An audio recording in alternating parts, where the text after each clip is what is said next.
Here are 10 everyday habits that are signs of low intelligence. Number 10, mocking what you don't understand. One of the clearest everyday habits linked to low intelligence is dismissing things you don't immediately get. If your first reaction to something new is, "That's stupid," instead of, "That's interesting," how does it work? You're shutting the door on learning. It feels safe to laugh at what you don't understand, new technology, different cultures, even someone else's hobbies. But all it really does is advertise insecurity. Intelligent people know curiosity is the path to growth, so they lean into questions. Low intelligence hides behind ridicule. Think about it. Every breakthrough idea in history sounded weird at first. Electricity, airplanes, the internet. If your reflex is to mock instead of explore, you're not proving how smart you are. You're proving how limited you've decided to stay. Number 9, needing to win every argument. If your goal is to dominate, shout louder, or score points instead of actually listening, you're not showing confidence. You're showing insecurity. Intelligent people enter debates to exchange ideas, test their thinking,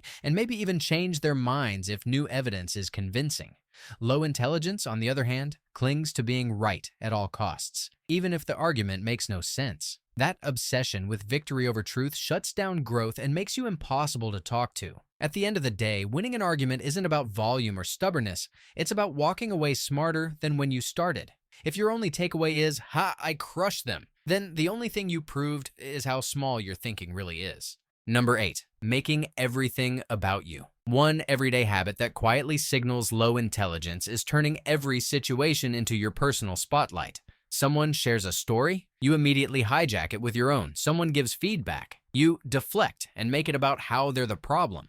Every conversation bends back to you because being the center feels safer than being self-aware. The truth is, this isn't confidence. It's emotional immaturity. Intelligent people know how to listen, stay curious, and give space for others to be seen. Low intelligence craves attention so badly, it confuses domination with connection. And here's the irony. The more you make everything about you, the less people actually want to be around you. If every conversation ends with you holding the mic, it doesn't mean you're interesting. It means you're exhausting.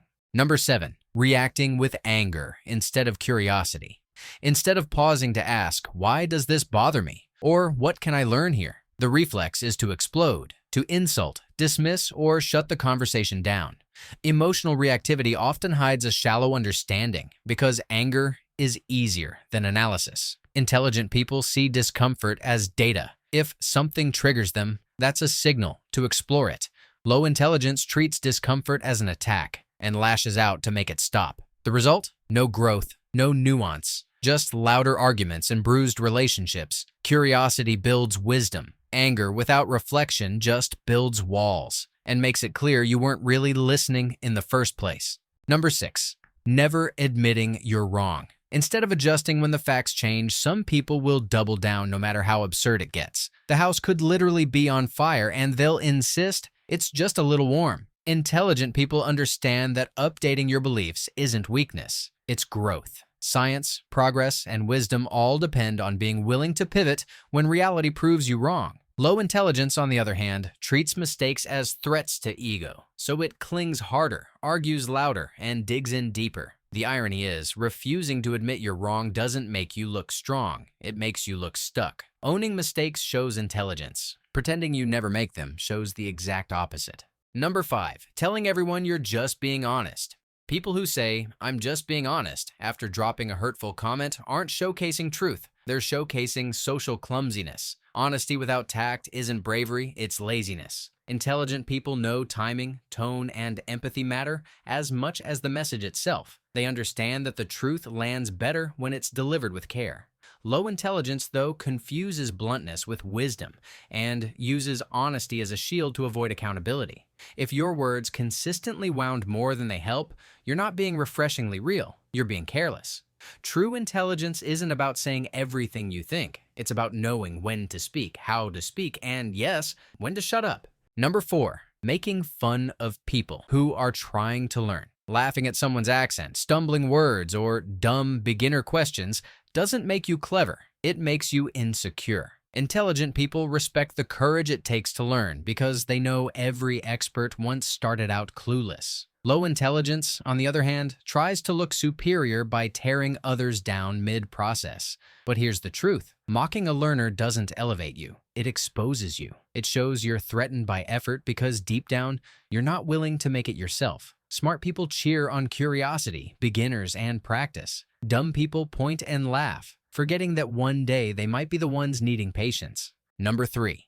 Confusing volume with validity. Another everyday habit tied to low intelligence is mistaking loudness for logic. If your debate strategy boils down to say it louder and maybe they'll believe me, your brain might be buffering. Shouting doesn't make a weak point stronger. It just makes it harder to ignore. Intelligent people know that clarity, evidence, and reasoning win arguments. Low intelligence, though, leans on volume and aggression, hoping noise will cover the gaps in thought. The problem is, yelling might shut people up in the moment, but it doesn't actually convince anyone. At best, it intimidates. At worst, it exposes that you've got nothing real to say. Smart people persuade. Dumb people just raise the decibels. If volume is your only proof, chances are you've already lost. Number 2. Calling everything woke. These days, woke has become the go-to. Don't understand it? Don't agree with it? Just call it woke and act smug. But that's not insight. That's intellectual bankruptcy. Intelligent people know that disagreement requires reasons, context, and nuance. Low intelligence skips all that, using a trendy insult as a shortcut. The problem is, buzzwords don't prove your point. They just prove you don't have one. When every idea you dislike gets shoved under the same lazy label,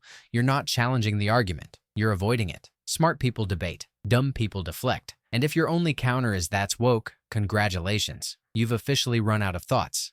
Bonus round, not subscribing to this channel. Let's be real. Technically, refusing to subscribe to channels that feed your brain with clever, slightly chaotic insights might look a little suspicious. But good news, you can reverse that mistake in one click. Boom. Instantly, 12% smarter probably. Bonus points if you like the video and drop a comment. But seriously, hit subscribe. Your future, smarter self will thank you.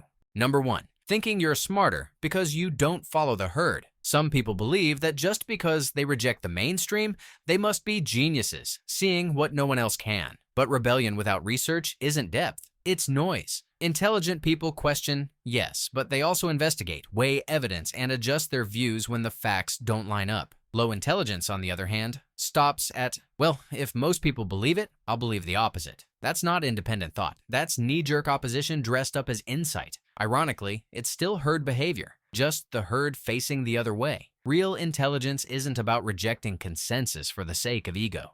It's about knowing when the majority is right, when it's wrong, and having reasons beyond, "I'm not like everyone else." True critical thinking requires humility, the willingness to admit when you're wrong, and the discipline to separate evidence from emotion. Without that, you're not thinking differently, you're just being predictably contrary.